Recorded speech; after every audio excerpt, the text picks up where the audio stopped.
नमस्कार, स्वागत है आप सभी का आप सभी के पसंदीदा कार्यक्रम मसला में, और मैं हूं आपके साथ ज्योति आर्या। आज के इस मसले में बात करेंगे बजट की।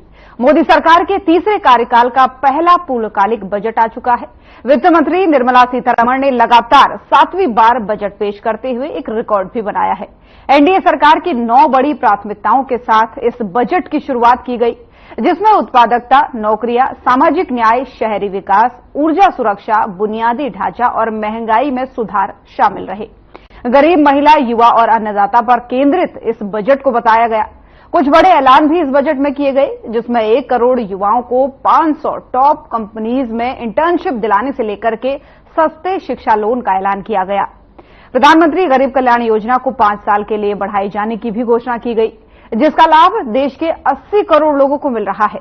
2024-25 के लिए 1,90,000 करोड़ रुपए के करीब का ये बजट पेश किया गया और कई चीजों पर कस्टम ड्यूटी घटाने के साथ साथ कैंसर की दवाइयों को फ्री करना, सोना, चांदी, प्लेटिनम, मोबाइल चार्जर, इलेक्ट्रॉनिक गाड़ियों को सस्ता करके लोगों को राहत दी गई।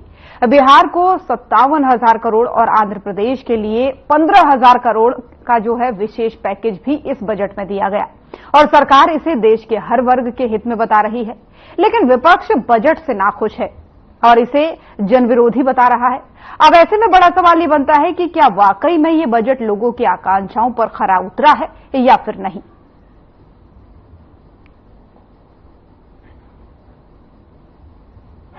To support India's economic growth continues to be the shining exception and will remain so in the years ahead. We need to focus on 4 major castes, namely the Garib, Mahilayein, Yuva and Annadata, the poor, women, youth and the farmer. For Annadata, we announced higher minimum support prices a month ago for all major crops, delivering on the promise of at least a 50% margin over costs. Pradhan Mantri Garib Kalyan Anna Yojana was extended for 5 years, benefiting more than 80 crore people. Administrative actions. मुद्रा loan की limit को 10 लाख से बढ़ाकर 20 लाख रुपए किया गया है। इससे छोटे कारोबारियों, विशेष रूप से महिलाओं, दलित, पिछड़े, आदिवासी परिवारों में स्वरोजगार को बल मिलेगा। साथियों, हम सब लोग मिलकर भारत को ग्लोबल मैन्युफैक्चरिंग हब बनाएंगे। देश का एमएसएमई सेक्टर मध्यम वर्ग से जुड़ा हुआ है। एक प्रकार से एमएसएमई सेक्टर की ओनरशिप मध्यम वर्ग ही है और इसी सेक्टर से गरीबों को ज्यादा से ज्यादा रोजगार भी मिलता है। Plan Purvodaya for the all-round development of the eastern region of the country, human resource development, infrastructure and generation of economic opportunities. से छोटे कारोबारियों, विशेष रूप से महिलाओं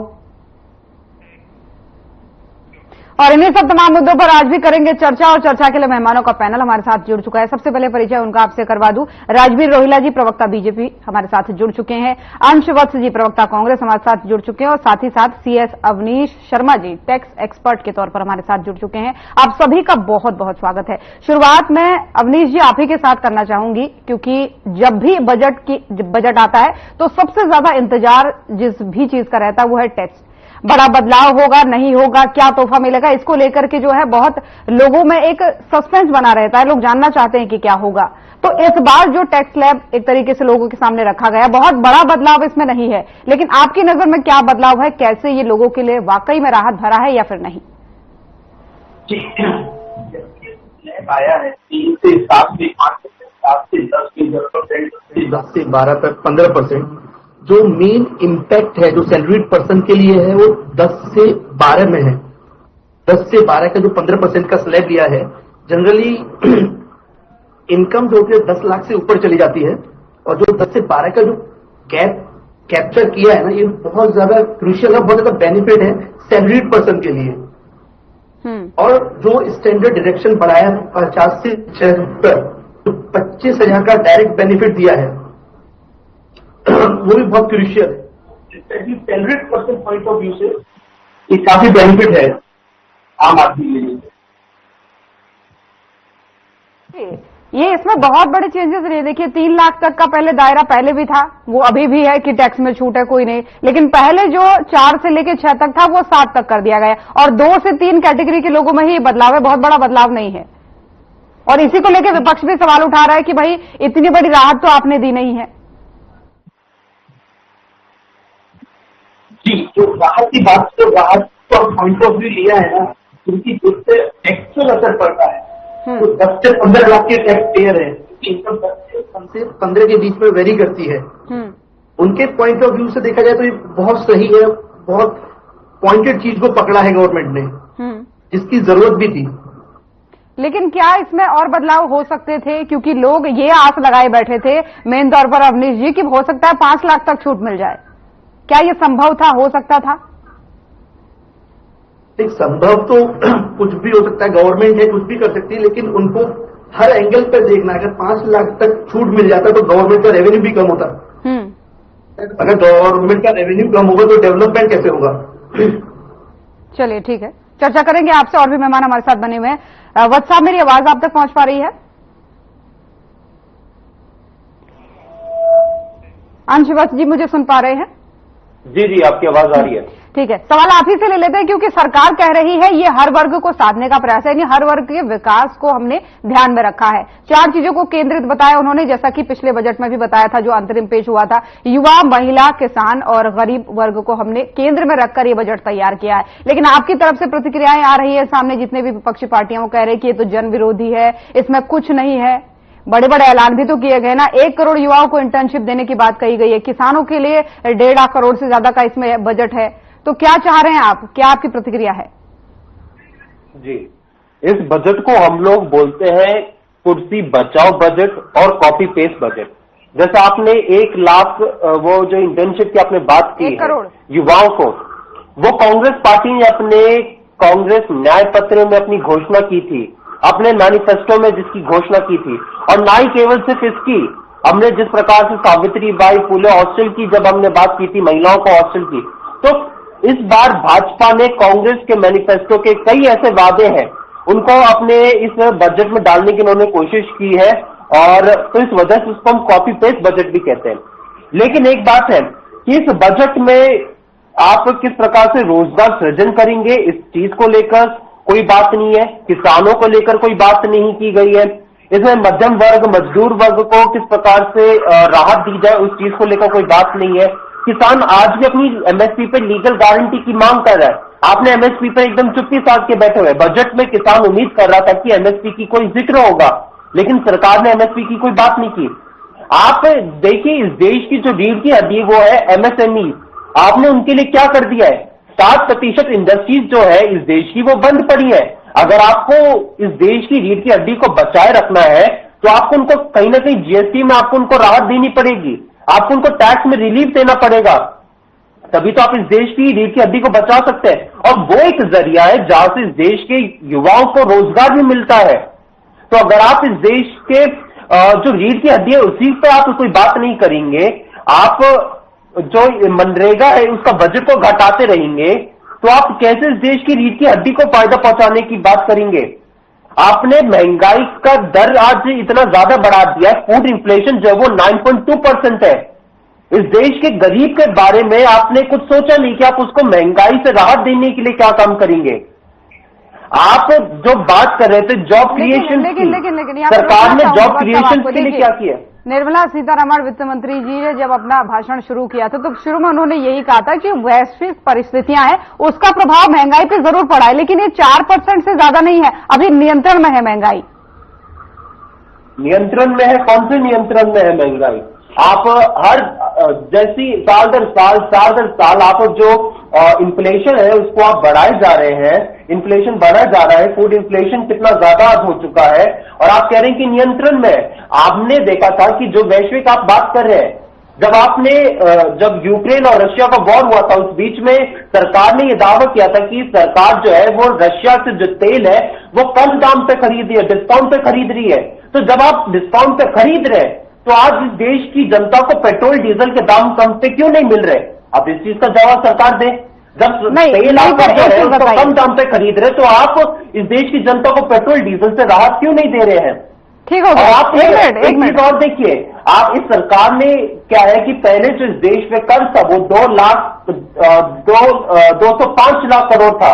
अब सरकार ने जो बजट बनाया है उसकी वजह से सरकार को 18 लाख करोड़ का कर्ज और लेना पड़ेगा। या तो वो प्राइवेटाइजेशन करेंगे या तो सरकार जो वो कर्ज लेगी, यानी इस देश की जनता पे कर्ज और डाला जाएगा।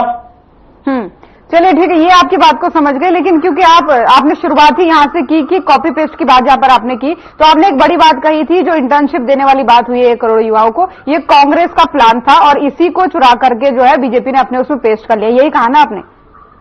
इसका मतलब आप ये तो मान रहे हैं कि ये योजना सही है, इससे लोगों को फायदा मिलेगा?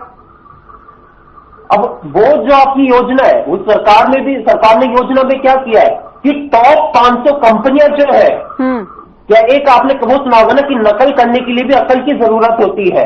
सरकार ने ये योजना तो ले ली लेकिन उसमें उन्होंने कुछ अपना वो लगाया नहीं कि किस प्रकार से जनता को राहत दिया जाए। सरकार ने ये बात कही कि टॉप 500 कंपनियों में जो है वो इंटर्नशिप के लिए होगा। अब जो इस देश की टॉप 500 कंपनियां है वहां पे यानी अगर आप देखें तो 4000 जो इंटर्न्स है वो एक कंपनी में जाएंगे। जो इन्होंने सरकार ने एस्टीमेट दिया उसके मुताबिक 4000 एक कंपनी में जाएंगे। तो यानी एक कंपनी में 4000 युवा जा रहे हैं। ऐसी कौन सी टॉप 500 कंपनियां इस देश की जिसमें को 4000 युवाओं की जरूरत है? वो सारी तो मतलब एआई या फिर जो मशीन के द्वारा ज्यादा वो ऑपरेट करती हैं, वो मैन्युअली तो इतना ज्यादा ऑपरेट करती नहीं है। तो सरकार ने इस चीज में भी अपना वो अकल नहीं लगाया इस योजना को लेते हुए, चोरी करते हुए समय भी। चलिए ठीक है, इसका स्पष्टीकरण तो राजवीर जी देंगे क्योंकि अब उन्हीं से मैं चर्चा करने वाली हूँ। खैर लौटूंगी आपके पास। रोले जी, आवाज पहुंच पा रही है मेरी? जी जी जी। देखिए, सरकार का भी यही कहना है कि हर वर्ग को साधने का प्रयास किया गया, हर वर्ग के भले के लिए हमने ये बजट बनाया है जिसमें एक सर्वांगीण विकास देखा जा रहा है। लेकिन विपक्ष की आपत्तियां भी आपने सुनी। उनका कहना है कि कुर्सी बचाओ ये है और अपनी चीजों को साधने के लिए यानी अपने हितों को साधने के लिए सब किया गया। यहां तक कि कई सारी योजनाएं चुराने का आरोप भी वो लगा रहे हैं। इंटर्नशिप वाली बात हो चाहे अन्य चीजें हो। सभी दर्शकों को मेरी राम राम और प्रवक्ता साथियों को मेरी राम राम। भारतीय जनता पार्टी की जो हमारी वित्त मंत्री है निर्मला सीतारमण जी, उन्होंने जो एक ऐतिहासिक बजट पेश करने का काम किया है। अब 2013-14 का जो कांग्रेस का बजट था 16,63,297 करोड़ का था और आज जो बजट पेश हुआ वो 48 लाख से ज्यादा का करोड़ का बजट पेश हुआ है। तो आप अंदाजा लगा सकते हैं कि हमारी इकोनॉमी कहां से कहां पहुंच गई है। तो उसी हिसाब से जो पैसे का आवंटन किया गया है 3 लाख करोड़ रुपए महिलाओं के और बेटियों के लिए सुरक्षित किए गए हैं। 152 लाख करोड़ रुपए किसानों के लिए। आप अपना बजट देख लेगा 2013-14 का क्या था और आज क्या है। तो कहीं ना कहीं हर वर्ग के लिए भारतीय जनता पार्टी की सरकार ने ये काम करने का काम किया है, नरेंद्र मोदी जी की सरकार ने। और 3 करोड़ जो घर है वो दिए जाएंगे पीएम आवास योजना के तहत। और जो सूर्य घर योजना है जिससे कि 300 यूनिट फ्री हो जाएंगी और जो इनकम होगी वो उनको मिलेगी वापस। तो वो भी करीब करीब 1 करोड़ 80 लाख लोगों ने रजिस्ट्रेशन करवाया है इस योजना का। तो कहीं ना कहीं और जो आयकर दाता है उनको भी राहत दी गई है। ठीक है ना? तो ये कांग्रेस का तो और विपक्ष का तो होता ही हमेशा है, एक रटा रटा है जवाब होता है इनका बस, तो वो चलता रहता है। लेकिन भारतीय जनता पार्टी की सरकार ने नरेंद्र मोदी जी और निर्मला सीतारमण जी ने हर वर्ग के लिए ये सुनिश्चित किया कि उनको लाभ मिले, उनका जीवन राहत आए और उनका जीवन आगे बढ़े। और आप ये देखो युवाओं के लिए क्या किया, युवाओं के लिए क्या किया, एमएसएमई में 2 करोड़ का जो लोन है बहुत सारे बिंदु किया जा सकता है। मैं समझ रही हूँ आपकी बात को, बहुत सारे बिंदु है, लेकिन 2 मुख्य बिंदु जो यहाँ पर निकल के आए हैं जो वत्स साहब ने कहा था उस पर पहले मैं चर्चा कर लूं आपसे।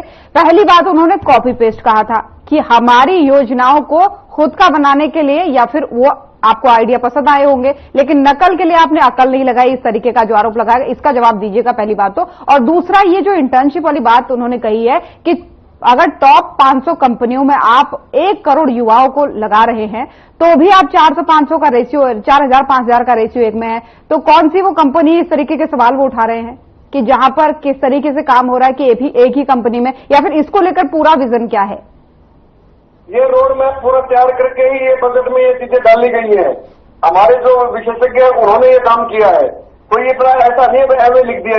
ये चीजें जब हम परफॉर्म किए तभी तो हम पिछली बार आए हैं, तो हम परफॉर्म करेंगे और फिर आएंगे, ये तो होगी पॉलिटिकल बात। लेकिन आप जो अब एक और बात मतलब इस बजट में देखने को मिली, भाई ईपीएफओ में जो पहली बार रजिस्टर्ड करवाएगा उसे 15,000 रुपए टर्म्स के साथ दिए जाएंगे, 100 करोड़ का लोन दिया जाएगा एमएसएमई में। तो ये बहुत सी बातें हैं जो बजट में आज आई है, और जो चीजें सस्ती की गई है वो भी पब्लिक डोमेन में आ ली सब। तो भारतीय जनता पार्टी ने हर किसी के हित के लिए ये बजट पेश किया, और ये बजट बिल्कुल ही संतुलित बजट है, और ये कोई चुनावी बजट नहीं है, ये राहत देने का बजट है, आगे बढ़ने का बजट है, विकास का बजट है। तो भारतीय जनता पार्टी की जो नरेंद्र मोदी जी की सरकार है और निर्मला सीतारमण जी जो हमारी वित्त मंत्री है, उन्होंने आज बड़ी सोच समझ के बजट को देश को प्रस्तुत किया है। और आप ये देखिए 2013-14 में इनका 16 लाख करोड़ का बजट था इनका, और आज ये बजट 48 लाख करोड़ से ज्यादा का है। तो कहीं ना कहीं आप ये देखें विकास की गति क्या है, विकास की गति क्या, हर सेक्टर में आज ग्रोथ हो रही है। किसी भी सेक्टर में ऐसा नहीं है कि भाई काम नहीं हुआ। कोविड काल था, उसमें अप डाउन आए थे, लेकिन कहीं ना कहीं उस चीज को सुटेबल किया गया, और आज भारत आज विकसित भारत बनने की ओर है। चलिए ठीक है, मैं चर्चा करूंगी आपसे, क्योंकि ये जो सवाल किया था वत्स साहब ने कि 500 टॉप कंपनियों में जो आप इंटर्नशिप देंगे उसका आपने क्या आधार बनाया है, इसको मैं सीएस साहब आपसे समझना चाहूंगी।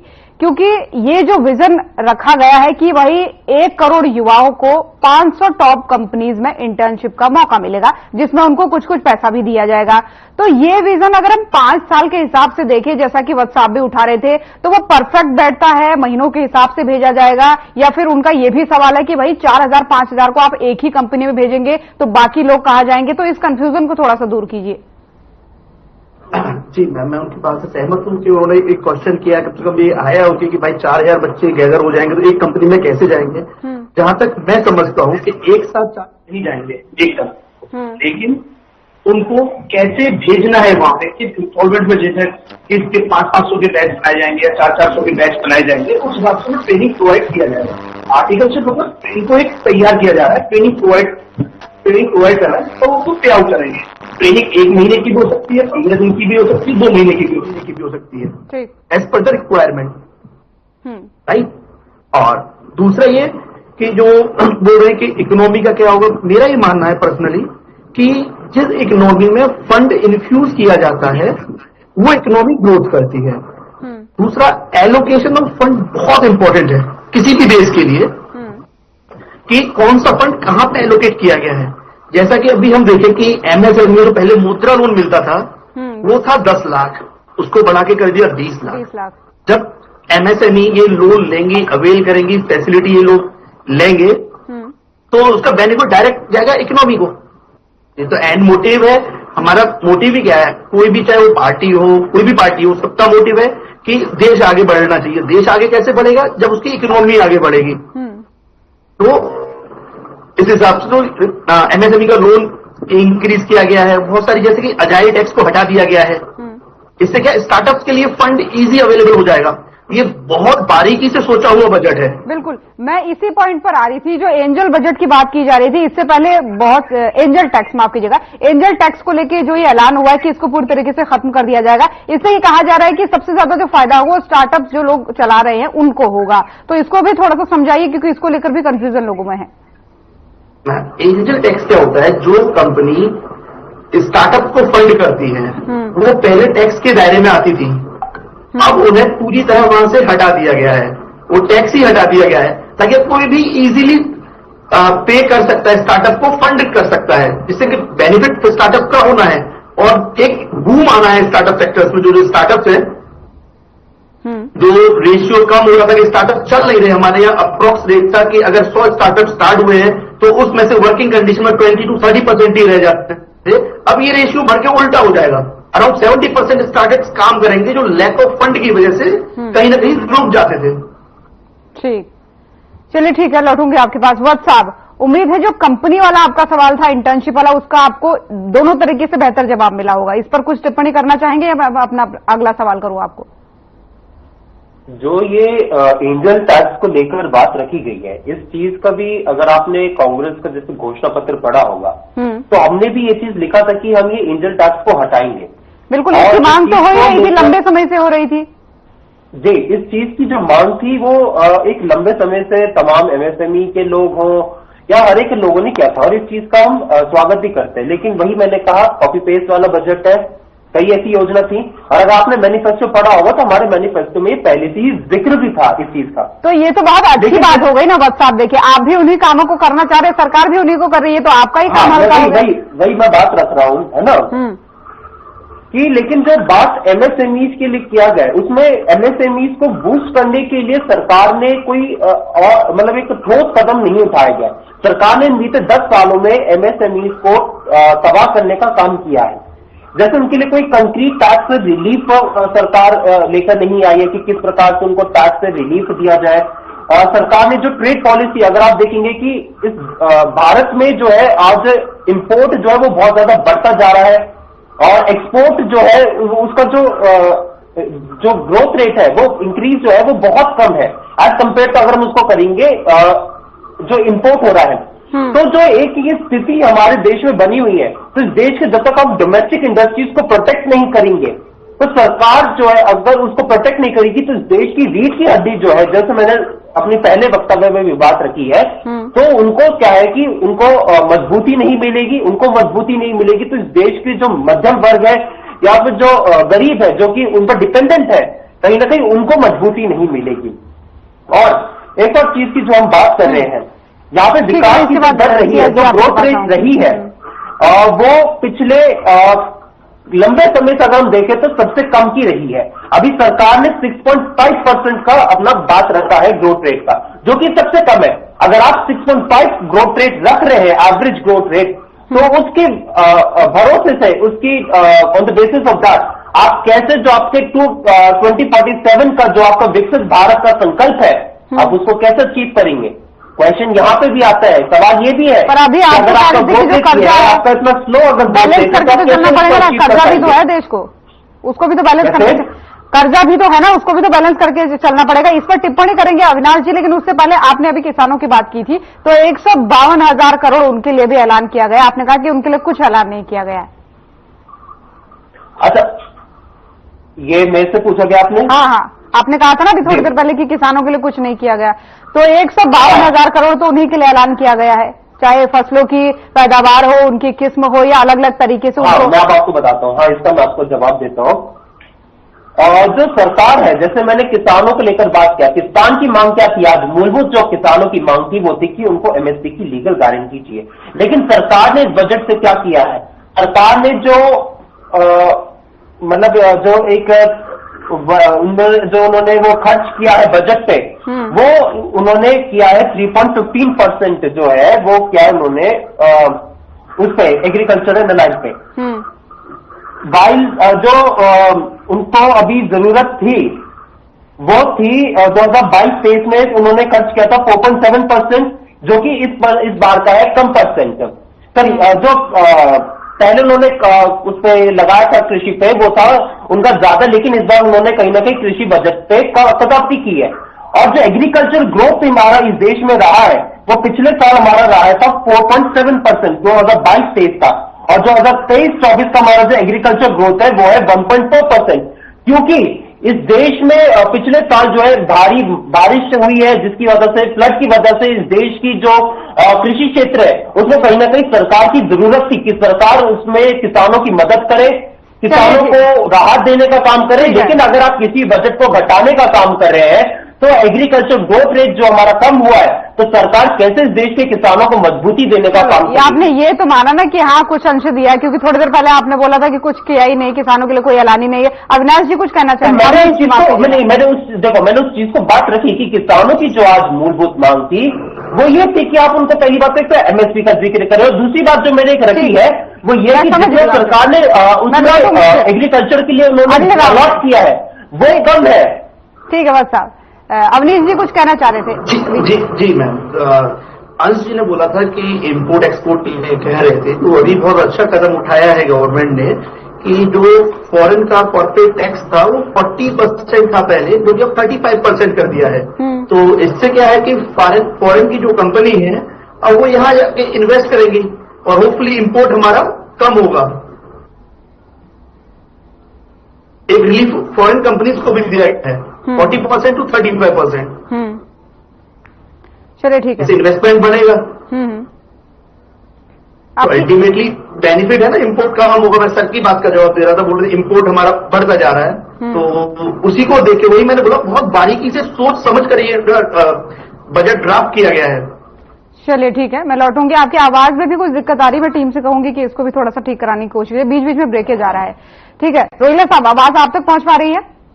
अरे देखिए ये तो आरोप लग ही रहा है कि कॉपी पेस्ट है, कॉपी पेस्ट है, जैसा कि बार बार वत्स साहब कह रहे हैं कि कई सारी चीजें तो ऐसी हैं कि जो हमने अपने घोषणा पत्र में बात कही थी वो चीजें हैं, चाहे एंजल टैक्स को हटाने की बात हो, चाहे ये इंटर्नशिप वाली बात हो। तो ऐसे में सवाल ये उठता है कि देखिए अगर वही चीजें पूरी हुई है तो ये तो विपक्ष का काम भी आसान हो रहा है ना, कि आप जिस चीज को करना चाह रहे थे वही आप भी कर रहे हैं, तो यहां पर एक समानता आ जानी चाहिए। चलो यहां पर तो कम से कम सपोर्ट करना चाहिए, लेकिन अब बात वो कह रहे हैं किसानों को लेकर कि भाई एमएसपी पर क्यों नहीं हुआ, एमएसपी पर क्यों नहीं हुआ?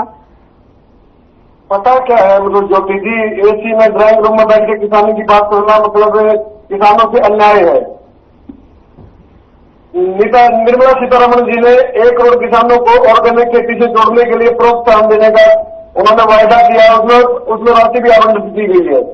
पिछले साल 1,26,00,000 करोड़ रुपए थे, अभी 152 लाख करोड़ रुपए का बजट आया है ये किसानों के लिए। तो किसानों का क्या मुकाबला करेंगे? पीएम किसान निधि यही सरकार दे रही है, 17 फसलों के आने को यही सरकार दे रही है। इनके राज में जब इनके कांग्रेस का राज हुआ करता तो हरियाणा में सिर्फ 2 फसलों का एमएसपी था, गेहूं और जीडी पर, ठीक है। बाकी मतलब सारी फसलें इधर उधर बेचते थे लोग। आज 17 फसलों पे एमएसपी है हरियाणा में, तो ये काम मुकाबला करेंगे इस चीज का। ठीक है, राजनीति करने के लिए कुछ भी बोल सकते हैं। तो पीएम किसान निधि किसने शुरू किया है? वो भारत सरकार ने शुरू किया है, जो नरेंद्र मोदी जी के नेतृत्व में पिछली बार आई और उससे पहले 2017 में शायद शुरू हुई थी, ठीक है ना। तो किसानों के बारे में तो बात मत करो आप लोग। और नंबर 2, किसानों की एक बड़ी बात भी है जो आज हरियाणा की बात बताता हूँ मैं आपको। एक तो जो छोटे हो गया हमारी, मतलब भाई हमारी जमीन में जैसे जैसे पॉपुलेशन बढ़ रही है तो बंटवारे हो रहे हैं। तो 10 किला का जमींदार तो 5 किला डाल दिया, तो पारिवारिक बंटवारे भी होते हैं इन में। तो कई चीजें होती है किसान के अकेले समस्या नहीं है, एमएसपी दे दिया नहीं दिया या और भी उसके कुछ और भी जो मैनेजमेंट है उसमें भी सुधार करने की जरूरत है, तो करना चाहिए, ठीक है ना।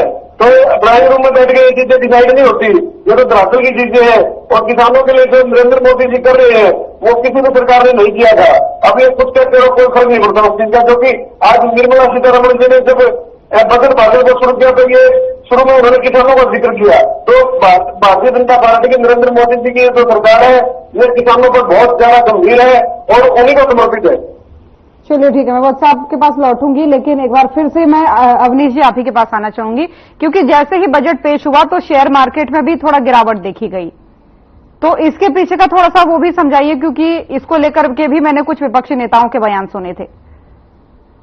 जी जी जी, इसका ज्योति जी इसका मूल कारण ये है कि जो लॉन्ग टर्म कैपिटल गेन और शॉर्ट टर्म कैपिटल गेन में जो चेंजेस आए हैं, तो कैपिटल गेन को इंक्रीज किया गया है और लॉन्ग टर्म कैपिटल गेन को डिक्रीज किया गया है कंपैरेटिव। जो पहले लगता था लॉन्ग टर्म कैपिटल गेन 20%, उसको 12.5% कर दिया गया है। और जो पहले शॉर्ट टर्म कैपिटल गेन लगता था 10%, उसको भी 12.5% कर दिया गया है। अब हम इसको लेके देखें शेयर मार्केट से रिलेटेड। शेयर मार्केट में मैंने आज कोई शेयर खरीदा और मैं उसे 12 महीने से पहले सेल कर देता हूं तो मेरा शॉर्ट टर्म कैपिटल गेन में आता है, अगर मुझे प्रॉफिट होता है तो। ठीक। तो पहले मेरे को 10% टैक्स देना पड़ रहा था, उस पर मेरे को 12.5% टैक्स देना पड़ रहा है सिर्फ इसकी वजह से। लेकिन ये लॉन्ग टर्म में रिकवरेबल है। तो गवर्नमेंट भी कहीं ना कहीं यह चाहती है, एक तरह से ये जो है बैटिंग टाइप में है कि अभी इंस्टेंट प्रॉफिट और इंस्टेंट लॉस। तो गवर्नमेंट चाहती है कि कम से कम लोग इसमें जो है रिस्क को देखते हुए कम से कम इसमें इन्वेस्ट करें और लॉन्ग टर्म में इन्वेस्ट करके उस पर बेनिफिट उठाएं। ओके, यानी रिकवरेबल है, कहा आपने कि इसकी रिकवरी हो सकती है लॉन्ग टर्म में। चलिए ठीक है, लॉन्ग आप अपनी बात लॉन्ग टर्म में टैक्स रेट कम कर दिया गवर्नमेंट ने।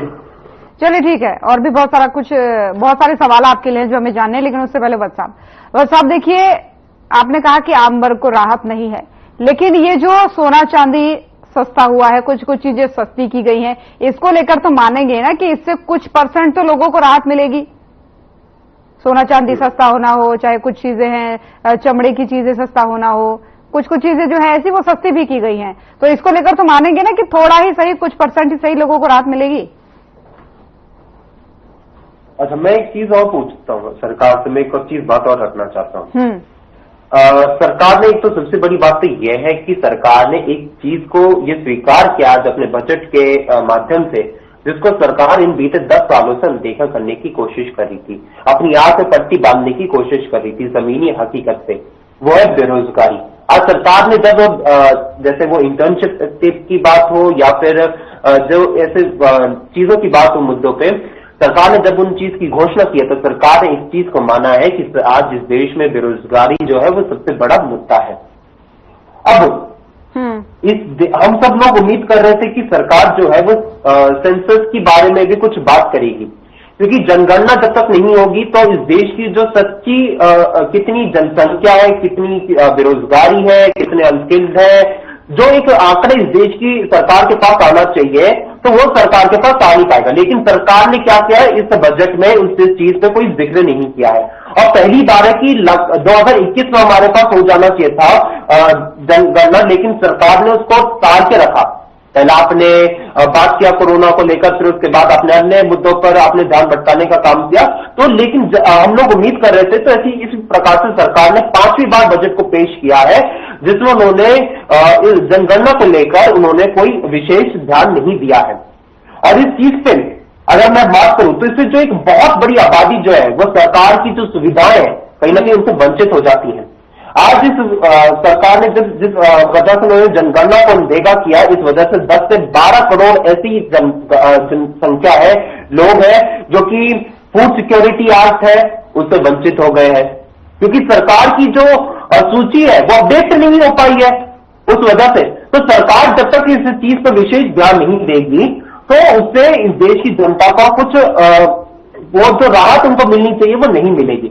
और दूसरी चीज मैं एक और कहना चाहता हूं, आज सरकार ने जो पेश किया है डेटा, उससे हमें एक चीज पता चला है कि जितना सरकार ने उसको एस्टिमेट बजट किया था हर एक वर्ग का, चाहे वो बात हो कृषि के बजट का, शिक्षा के बजट का, हेल्थ के बजट का, उससे कम उन्होंने उस पर खर्च किया है। तो आज जनता पूछना चाहती है कि आपने कम क्यों खर्च किया है। जैसे आपने शिक्षा के क्षेत्र में 1,16,000 करोड़ आपने जो है उसको आवंटित किया था, लेकिन आपने खर्च कितना किया, 1,08,000 करोड़। तो सवाल ये कि आपने जितना आवंटित किया था आपने उतना खर्च क्यों नहीं किया, आपने शिक्षा के क्षेत्र में कम क्यों किया। आपने इसी वजह से न केवल उन्होंने उतना जितना आवंटित था उसको उतना खर्च किया है, उससे कम, बल्कि उन्होंने बजट में कटौती भी करने की भी कोशिश की है। तो सवाल ये है कि आपने ऐसा क्यों किया आपने। और एक और चीज मैं यहाँ पे जो बात रखना चाहता हूं, आपने आपके सहयोगी, जैसे मैंने कहा कि कुर्सी बचाओ बजट भी था ये, तो आपने टीडीपी ने, जेडीयू ने, क्योंकि वो आपके सहयोगी दल थे, उन्होंने स्पेशल पैकेज की उन्होंने मांग की तो आपने उनको दे दिया। लेकिन जिस मध्य प्रदेश ने आपको सभी सीटों को जिता के भेजा, छत्तीसगढ़ ने जहां से आपको अच्छी जीत दी, वहां से साथ आपने भेदभाव करने का काम क्यों किया। सवाल ये भी आज हम भाजपा से पूछ रहे हैं। ठीक है, 3 बड़े सवाल तो आपने उठा दिए, लेकिन जवाब तो दिया नहीं। जो मैंने कहा कि भाई सोना चांदी सस्ता हुआ, चाहे चमड़े का सामान हो, चाहे मोबाइल चार्जर, कुछ कुछ इलेक्ट्रॉनिक चीजें सस्ती हुई है, उस पर भी तो कहेंगे ना, मानेंगे ना कि कुछ वर्ग को तो इससे राहत मिलेगी। मानेंगे नहीं मानेंगे। चांदी सस्ता, हाँ, आप यहाँ पे सोना चांदी सस्ता कर रहे हैं, लेकिन सोना चांदी सस्ता कर रहे हैं, लेकिन आप लोगों की आय भी तो बढ़ाइए। आय यहाँ पे लोगों की आप बढ़ा नहीं रहे। जो यहाँ पे गरीब है, आज गरीब जो एक इनकम इनक्वालिटी इस देश में आ चुकी है, आज इस देश में 1% आबादी के पास इस देश की 40% जो है वो सब रिसोर्सेज है, तो आप कैसे उम्मीद कर सकते हैं कि इस देश की गरीब के पास वो सारी जो है फैसिलिटीज होंगी? कुछ नहीं भी तो शादियों में तो खरीदते ही है बस साहब, सोना चांदी कुछ नहीं भी तो गरीब वर्ग भी शादियों में खरीदता है। और आप यहाँ पे सोना चांदी की बात कर रहे हैं, आप यहाँ पे सोना चांदी की बात कर रहे हैं, तो सही फूड इन्फ्लेशन, यहाँ पे फूड इन्फ्लेशन आज का विशेष मुद्दा नहीं है कि किस प्रकार से फूड इन्फ्लेशन जो कि इस देश के गरीब को, इस देश के मध्यम वर्ग को प्रभावित करता है, उस पर सरकार ने ध्यान नहीं दिया है। नहीं वो मैं समझ रही हूँ, वो मैं सवाल उनसे पूछूंगी, लेकिन मैं क्या कह रही हूँ, जब पिछली बार हीरा सस्ता किया गया था तब आपने सवाल उठाया था कि हीरा तो आम लोगों की पहुंच से बिल्कुल बाहर है, लोग खरीदते ही नहीं है। कई लोग, कई परिवार ऐसे होते हैं जिन्होंने अपने जीवन भर में हीरा खरीदने की सोची भी नहीं, लेकिन सोना चांदी तो लोग शादियों में खरीदते हैं ना। खैर आपने उसका जवाब जो भी दिया घुमा के। रोहिला जी कुछ कहना चाह रहे हैं इस पर। रोहिला जी, ये पता क्या जी, इन्होंने ये कहा था ये बैसाखी की सरकार, ये वो भारतीय जनता पार्टी की नरेंद्र मोदी की सरकार थोक में ज्यादा आ रही है, 240 सीट है, ठीक है ना। आप 99 लेके मतलब जीत बना रहे हो, मतलब हद है आप लोगों की। ये सरकार सुटेबल है। और नालंदा की जो, सुने मेरी बात आप, नालंदा जो विश्वविद्यालय है उसके आपने बजट में 2013 में घोषणा की थी, एक ईंट नहीं लगाई आप लोगों ने।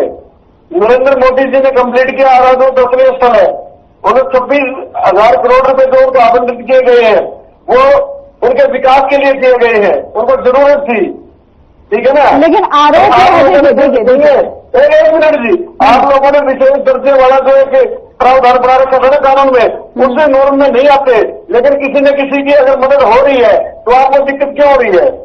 नहीं उनको दिक्कत ये है, वो कह रहे हैं भेदभाव छत्तीसगढ़ के साथ क्यों किया गया, वहां से तो आप अच्छी सीटें जीत के आए, वहां से भेदभाव किया। कांग्रेस सीट को कांग्रेस की भी आ रही है, ठीक है ना। तो ऐसा है, सरकार से लेना चाहिए तो दे रहे हैं, अच्छी बात है। अल्टीमेटली हमें भारत का विकास करना है, अपने क्षेत्र का विकास करना है। 152 लाख करोड़ रुपए को हरियाणा में नहीं आते, वो पूरे भारत में जाओगे तो 3 लाख करोड़ का जो बजट है ना, जो महिलाओं का बजट है पूरे हरियाणा के, पूरे भारत के लिए है। और आप लोगों ने जो मेरी बहन जो एक बनाया था, कोर्स बनाया था 100 करोड़ रुपए जमा करके, उसका आप लोगों ने छोटा पैसा जमा मतलब खर्च नहीं किया था, ठीक। आपको ये खर्च वाली तो बात करो ही मत।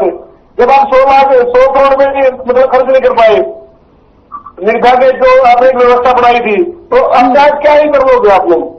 तो आप लोग फंसे हुए लोगों, आपका कुछ होने वाला नहीं है।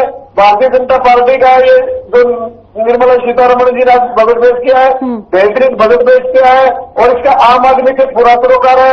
5 साल तक के लिए अनाज या अन्य सुविधाएं फ्री की गई है, सोलर योजना दी गई है, वो सब चीजें हम बता रहे हैं। देखिए दिन भर इसी पे आज कवरेज चल रहा है, रोहिला जी दिन भर इसी पे कवरेज चल रहा है, वो बता भी रहे। लेकिन एक चीज उन्होंने जो और कही उसका भी थोड़ा सा जवाब दे दीजिए। उन्होंने एक सवाल पूछा था कि आप क्यों नहीं जनगणना करवा रहे हैं, क्योंकि आप 4-5 सालों से इसको टालते आ रहे हैं, कभी आप कोरोना का हवाला दे रहे हैं, कभी कोई हवाला दे रहे हैं। इस पर भी एक छोटा सा जवाब दे दीजिए, उसके बाद अवनीश जी के पास आए। 2011 में इनके पास जाता था, इन्होंने सार्वजनिक क्यों नहीं किया? 2011 में इनके पास जाता था तो इन्होंने सार्वजनिक क्यों नहीं किया? वो कह रहे हैं कि इससे एक बड़ा वर्ग, एक बड़ी जनसंख्या, एक बड़ा वर्ग जो आपके सरकारी लाभ है उससे वंचित हो रहा है। एक तरफ तो वो कह रहे हैं लाभ ही नहीं मिल रहा, दूसरी तरफ वो कह रहे हैं कि लाभ से वंचित हो रहे हैं। ऐसा कुछ नहीं है। डीबीटी के माध्यम से हर किसी को डायरेक्ट लाभ हो रहा है। आज भारत में या हरियाणा में एक आध परिवार ऐसा होगा जिसे भारत सरकार की किसी न किसी योजना का लाभ नहीं मिला होगा, नहीं तो 99.9% हर किसी को, चाहे वो राशन के रूप में, चाहे वो आयुष्मान के रूप में, चाहे वो हैप्पी कार्ड के रूप में, चाहे भावांतर भरपाई योजना के रूप में, चाहे एमएसपी के रूप में, चाहे वो मतलब फ्री शिक्षा के रूप में लाभ मिल रहा है। आप एक रैंडमली कहीं भी चेक कर लो, आज हरियाणा सरकार ने 1,40,000 से नौकरियां दी है, वो कोई साथ देख के थोड़ा दी है, वो तो अपने जो संवैधानिक है उस हिसाब से दी है। हर परिवार, हर गांव में 10-20 बच्चे लगे मिलेंगे आपने। चलिए ठीक है, फिर लौटूंगे आपके पास। अवनीश जी लगातार बने हुए। अवनीश जी, एक और इसमें ऐलान किया गया, शिक्षा लोन को कम किया गया, यानी उसका जो ब्याज % था वो मेरे ख्याल से कम किया गया है। तो क्या लगता है इस घोषणा के बाद से जो एजुकेशन लोन लोग लेते हैं उसमें बढ़ोतरी होगी? क्या लोग इसके लिए जागरूक होंगे? क्या ये एक अच्छा कदम है? मैं और मेरे हिसाब से पूरे देशवासियों को स्वागत करना चाहिए। जिस हिसाब के बच्चों को जरूरत है हायर एजुकेशन के लिए लोन की, और उसका रेट कम कर देना, एक तरफ उत्साहन देना है उन लोगों को एजुकेशन की तरफ, चाहे हमारी बेटियां हो चाहे बेटे हो, यूथ हो, जो भी है, लेकिन उनको अगर लोन सस्ता मिलेगा तो रीपे वो आराम से कर पाएंगे बिना बर्डन के। तो इसका हम सबको स्वागत करना चाहिए। अच्छा है, अच्छा प्रोत्साहन है बच्चों की शिक्षा के लिए, माँ बाप पे भी बहुत ज्यादा बोझ नहीं पड़ेगा। यानी आपको मिलाकर स्वागत करना चाहिए, अच्छा डिसीजन है। लोन ज्यादा ही मतलब बच्चे लेंगे पढ़ने के लिए, वो ले सकते हैं कि रीपे उनको लगेगा कि आसान है देना, तो ज्यादा लोग लिए जाएंगे और एजुकेशन के फील्ड में भी इससे एक बूस्ट मिलेगा, एजुकेशन फील्ड को भी एक बूस्ट मिलेगा। यानी कि जो लोग पहले कतराते थे कि यार इतना ब्याज देना पड़ेगा, लोन के नाम से, वैसे भी आज की डेट में भी हमारे पूरे भारत वर्ष में लोग घबराते हैं, यार लोन लेना पड़ेगा, लोन से ज्यादा चिंता ब्याज की रहती है कि इतना तो हमने लोन नहीं लिया जितना सालों साल में ब्याज देना पड़ रहा है। ये नहीं एक अच्छा कदम है। किसान के बच्चे जो सोचते हैं कि हम लोन लेंगे पढ़ लेंगे, लेकिन उनको डर रहता है कहीं ना कहीं लोन चुकाने के चक्कर में उनका घर और खेत ना बिक जाए, वो ना गिरवी रख जाए, तो कम से कम उनके लिए तो बहुत राहत की बात है। बिल्कुल, ये एक बड़ी विडंबना थी। हाँ, सही कहा आपने कि इससे फायदा मिलेगा, यानी लोगों को प्रोत्साहन मिलेगा कि भाई अगर आप हायर एजुकेशन चाहते हैं, अच्छी एजुकेशन चाहते हैं, आपके पास पैसा नहीं है तो आप कम दर की ब्याज पर लोन ले सकते हैं। लेकिन इस पर रिएक्शन में वत्स साहब आपका भी चाहूंगी, ये भी तो एक सकारात्मक कदम ही कहा जा सकता है, क्योंकि किसानों के बच्चे भी होते हैं, कई सारे मध्यम परिवारों के लोग ऐसे होते हैं जो हायर एजुकेशन लेना चाहते हैं, अच्छी शिक्षा लेना चाहते हैं, लेकिन फीस को देखते हुए वो नहीं कर सकते हैं।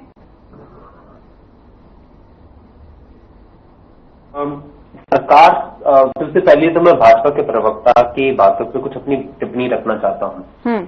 आपके सामने आप किसी एक अस्पताल में जा रहे हैं, आपको कोई एक बीमारी है, कोई रोग है, और डॉक्टर जो है उस रोग को स्वीकार करने से ही मना कर देता है। ठीक है, वो कहे आपको कोई बीमारी है, लेकिन डॉक्टर कह दे कि नहीं आपको कोई बीमारी नहीं है। अर्थात क्या है, उसी प्रकार से सरकार काम कर रही है। सरकार ने इस देश की जो मूलभूत परेशानी है उसको स्वीकारने से ही सरकार ने मना कर दिया है। सरकार की तमाम जो नेता है, प्रवक्ता है, वो मंच पे जाके यही कह रहे हैं जो इस देश की परेशानी है उसको स्वीकार करने से ही उन्होंने मना कर दिया है।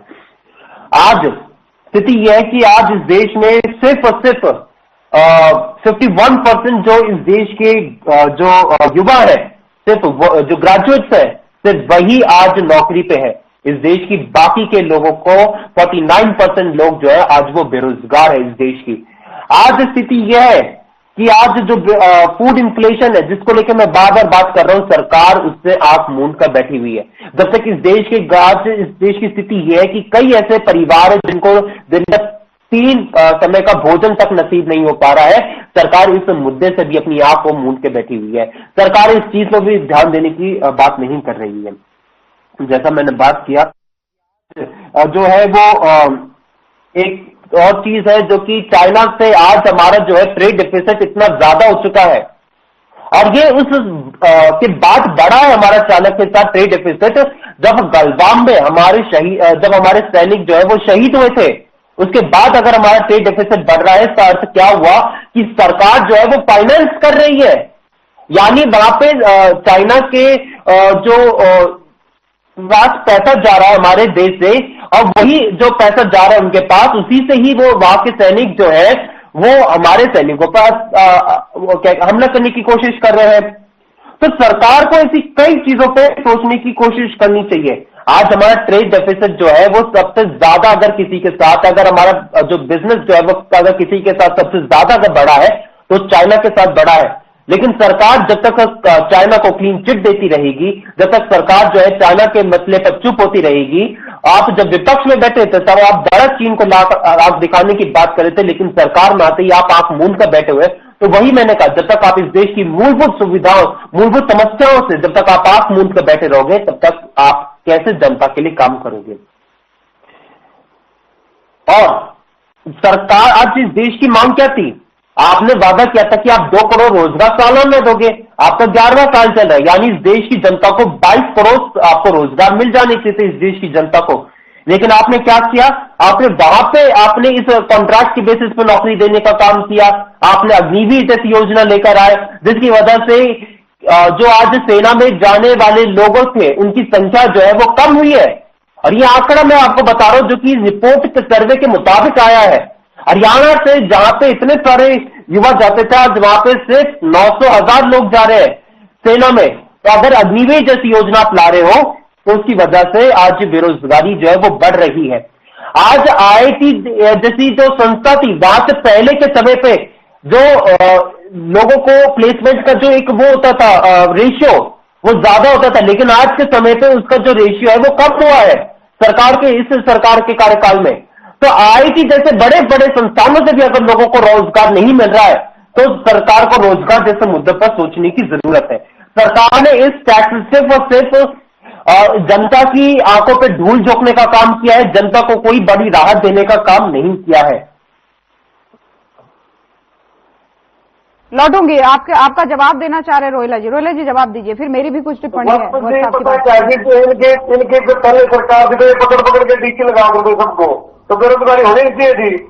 अभी पिछले के स्टेट से जो हिमाचल में के तेलंगाना में पकड़ के डीसी लगा रहे, कमिश्नर लगा रही है लोग। सिर्फ 86,000 नौकरियां दी थी इन लोगों ने हरियाणा में, और हमने 1,40,000 नौकरियां दी है 10 साल में, ठीक है ना। लेकिन ये लोगों ने क्या किया, इनको तो अपना एक स्क्रिप्ट पकड़ा दी, वो कुछ नहीं है, इनको बेरोजगार नहीं है। तो भाई जो ऐसा है, 2 साल का कोरोना काल था, सरकार ने बहुत से इनिशिएटिव लिए, स्टार्टअप बहुत शुरू हुए हैं। डिजिटल जो एक इंडिया का जो एक सपना था मोदी जी का, जिसको पूरा करने में आज करोड़ों बच्चे, करोड़ों युवा इन्फ्लुएंसर बन रहे हैं। आपको शायद पता होगा कितना रेवेन्यू यूट्यूब के माध्यम से या सोशल मीडिया के माध्यम से इंडिया में जनरेट हो रहा है, ठीक है। ये सारी चीजों के लिए प्रयास करने पड़ते हैं जो मोदी जी ने किया है। तो आज एक इन्फ्लुएंसर भी काफी पैसे कमा रहा है। तो क्या आप इसको ये वजह मानते हैं जो उन्होंने बात उठाई थी कि सेना में लोग कम जा रहे हैं, तो इसका मतलब ये भी क्या समझा जाए कि लोगों को और सेक्टर में रोजगार मिल रहा है, चाहे सोशल मीडिया की बात कर लें? जो अग्निवीर योजना थी, उस योजना पर हरियाणा पहला राज्य बना जिसने 10% आरक्षण दिया है, जिसने लोन की सुविधा दी है, जिसने गन लाइसेंस की सुविधा दी है। चलिए ठीक है। हरियाणा पहला राज्य बना। मुख्यमंत्री जी प्रधानमंत्री जी से मिलकर आए, उनको बता के आए कि हमने हरियाणा में किया, और प्रधानमंत्री जी बड़े खुश हुए। चलिए ठीक है। खैर दोनों के कांग्रेस और बीजेपी सवाल एक दूसरे से कुछ करते हैं, लेकिन जवाब कुछ और निकल के आते हैं। खैर मैं लौटूंगी, बस अब आपके पास लौटूंगी, लेकिन उससे पहले अवनीश जी से सवाल है। अवनीश जी, स्टैंडर्ड डिडक्शन को लेकर मेरा सवाल है, इससे कैसे इम्पैक्ट पड़ेगा? क्योंकि 50,000 से 75,000 तक कर दिया गया है, तो इससे कैसे इम्पैक्ट पड़ेगा लोगों पर? जी, स्पेशली मैंने स्टार्टिंग ही इसी से किया था, जो बेनिफिट टैक्स स्लैब रेट और उसमें जो डिडक्शन है, ये स्टैंडर्ड डिडक्शन पहले 50,000 का था। फॉर एग्जाम्पल किसी इंसान की सैलरी 5 लाख है, पहले उसको 50,000 स्ट्रेट फॉरवर्ड स्टैंडर्ड डिडक्शन मिल जाता था, तो उसका जो इनकम आता था वो 4.5 लाख आता था। अभी वो 50,000 से बढ़ा के 75,000 कर दिया है। ये डायरेक्ट बेनिफिट 25,000 दे दिया है। तो सीधा जो 25,000 वो सीधा पॉकेट में गया सैलरीड पर्सन के। उनकी जो सैलरी कम हो जाएगी, 5 लाख से 75 घटा के 4.25 रह गई, तो फिर उस पर टैक्स कैलकुलेट होगा मैम। चलिए ठीक है, मैं उस समय शायद समझ नहीं पाई थी, इसलिए मैंने ये सवाल दोहराया। कल ठीक है। वत्स साहब, मेरी आवाज आप तक पहुंच पा रही है? जी वत्स साहब, देखिए आप कहते हैं कि मूलभूत समस्याएं जो है उनको समझ नहीं पा रहे, लेकिन क्या ये जो किसानों के लिए ऐलान हुआ, क्या ये जो इंटर्नशिप का ऐलान हुआ, क्या ये जो महिलाओं के लिए ऐलान हुआ, क्या ये मूलभूत सुविधाओं को देखना नहीं है? और 1 करोड़ लोगों को 300 यूनिट तक फ्री बिजली देने की बात कही गई है पीएम सूर्य घर योजना के तहत, क्या ये मूलभूत सुविधाओं में नहीं आता है? क्या जो रोड की बात की गई है, इंफ्रास्ट्रक्चर की बात की गई है, कॉरिडोर की बात की गई है, क्या ये मूलभूत सुविधाओं में नहीं आता या मूलभूत समस्याओं में नहीं आता? हाँ, मैं इसका आपको जवाब देता हूं। बात यह है कि जब हम मूलभूत सुविधाओं की बात करते हैं ना, तो हम बात करते हैं कि आप जैसे मैंने बात किया, जब तक आपको खाना आपको नसीब नहीं होगा, जब तक इस देश की जो 1% की आबादी है, उस परसेंट की आबादी को जब तक वो 3 दिन का जो उसका 3 समय का उसको जो खाना है, 3 समय का खाना जब तक उसको नसीब नहीं होगा, तब तक सरकार उसके लिए काम नहीं करेगी। और सरकार कई बार ये अपने आंकड़ों के मुताबिक जाहिर भी कर चुकी है। सरकार ने ही बड़ी छाती पीट के ये बात कही थी, उन्होंने 80 करोड़ लोगों को उन्होंने मुफ्त राशन बांटने का काम किया है। यानी आपने ऐसे 80 करोड़ लोग आपने ऐसे बना दिए हैं जिनको अगर आप मुफ्त का राशन तक न दो तो आप वो लोग वो भुखमरी से वो मर जाएंगे। यानी इस प्रकार की आपने समस्या इस देश में पैदा कर दी है। सरकार ने ही बड़ा छाती पीट के बात किया था ना। और रही बात कि जो आपने इंफ्रास्ट्रक्चर की बात की, तमाम चीजों को लेकर, सरकार ने अर्बन डेवलपमेंट पे जो बजट एस्टिमेट किया था वो था 76,000 करोड़, लेकिन खर्च कितना किया? 69,000 करोड़। जब तक आप तमाम कई ऐसी चीजें हैं जो सरकार ने जितना एस्टिमेट किया था उससे कम वो सरकार ने खर्च करने का काम किया है तमाम चीजों पे। और जब मैं मूलभूत सुविधाओं की बात करता हूं तो मैं बात करता हूं यहाँ पे बेरोजगारी की, यहाँ पे मैं बात करता हूं महंगाई की। चलिए ठीक है, आज फूड इन्फ्लेशन का मैं बार-बार यहाँ पे जिक्र कर रहा हूं, लेकिन सरकार उससे आंख मूंद के बैठी हुई है। ठीक है बस साहब, देखिए एक बहुत महत्वपूर्ण सवाल है। आपने कमियां बता दी, आपने दुनिया भर की चीजें बता दी, लेकिन ये बताइए 30 सेकंड के अंदर, 40 सेकंड के अंदर कि अगर आपको ये बजट पेश करना होता तो आपका पॉइंट ऑफ व्यू क्या होता? मोटी मोटी चीजें बताइए जो आपको लगता है कि ऐसा नहीं ऐसा होना चाहिए, तो आपके हिसाब से कैसा होना चाहिए? देखिए,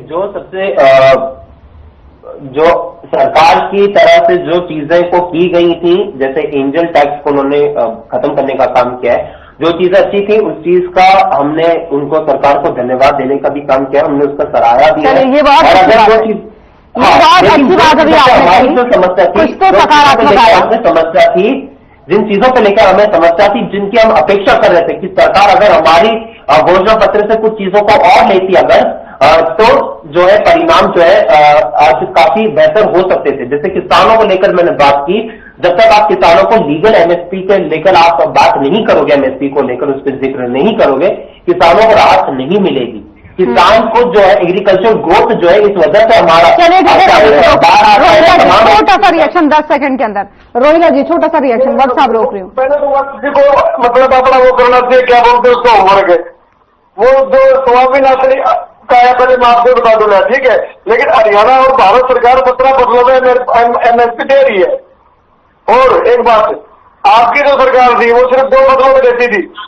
आपकी जो तो भाई साहब कमाल, आप पता नहीं अलग मैं चले जाऊँ आप, तो भारत सरकार सिर्फ 2 फसलें खरीदती थी, गेहूं और जीरी यानी कि चावल। हरियाणा सरकार 17 फसलें खरीदती है, तो हरियाणा तो कहना कि आगे हरियाणा तो उन्नत है। आप 2 फसलें खरीदते थे भाई साहब, कर लेना। क्योंकि समय की पाबंदी है। लेकिन रोहिला जी एक बड़ी बात ही रही कि कुछ कामों को उन्होंने सराहा है कि ये अच्छे कदम है, भले ही उनका ये भी कहना है कि हमने मांग की थी। खैर बहुत धन्यवाद आप सभी मेहमानों का इस खास चर्चा में जुड़ने के लिए। तो केंद्र सरकार ने अपना बजट पेश कर दिया है और कहा गया है कि इसमें हर वर्ग के विकास के लिए मुख्यतः जो है युवा, महिला और बेरोजगारों के लिए, गरीबों के लिए इसमें बड़ा स्थान रखा गया। उनको सोचते हुए, उनको केंद्र में रखते हुए ये बजट पेश किया गया। लेकिन दूसरी तरफ विपक्ष इस पर लगातार सवाल उठा रहा है और कह रहा है कि अपनी कुर्सी बचाने के लिए, अपनी सत्ता बचाने के लिए ये बजट उस तरीके से डिजाइन किया गया। फिलहाल आज के मसले में इतना ही। नमस्कार।